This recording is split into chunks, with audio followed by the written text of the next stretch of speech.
Is it more of like, has it been enhanced over time, the issues that Titan Sports had with the RCMP over the gimmick? Is it true that there was a cease and desist letter and all that legal jazz issued? Yeah. My gimmick would have lasted a lot longer. I was the shortest-lived Intercontinental Champion. I won it from Bret the Hitman Hart. Then 3 days later, I lost it to Piper. But it's funny. But the Mountie gimmick was so hot that the real Royal Canadian Mounted Police, they took an injunction against WWF. They said, we don't want to see that character on TV anymore. And so they banned me from TV. But in those days, what they didn't realize is all the TV tapings that we were doing, like in the States or everywhere, they only do one TV tapings and they send that TV out to different countries all around the world. So by not being allowed to wrestle as the Mountie, I couldn't do tapings where I had to cut my sleeves off, and I had to, when I come to Canada, I was Jacques Rougeau. It wasn't the Mountie anymore. And so they really hurt me, the Mounties. And it's funny because over the years, when I see a Mountie, they love, all the Mounties, they love me to death. It's the high office that didn't like me, but the Mounties, they were so proud. They loved the Mountie. Boy, they were happy. And it's funny because I always finished by telling them, hey, you should tell your boss there, the big top Mountie, to get off his high horse there, like it was an expression, but get off his high horse. Like, hey, this is only a character. Like so many times you see in movies where there's dirty cops and it's it's entertainment. That's all it is, so they shouldn't have took it so personally. But the Royal Canadian Mounted Police had a very, very big self-esteem of themselves.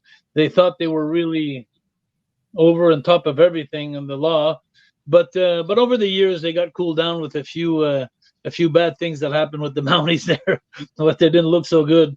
So I think if it would have come out now, it wouldn't be so bad. They're not so perfect anymore with their image. But in those days, the Royal Canadian Mounted Police were just like, we have an image and nobody's going to touch it. And it's funny because I was in Winnipeg working this summer for a federation down there, and I went to the Royal Canadian Mounted Police headquarters, and it was so funny because I wanted to buy myself some boots that I had there before, and my shirt, a shirt, because I do Comic Cons and my shirts are getting old. I still have them. I still have my coat, but it's a little torn up there a bit.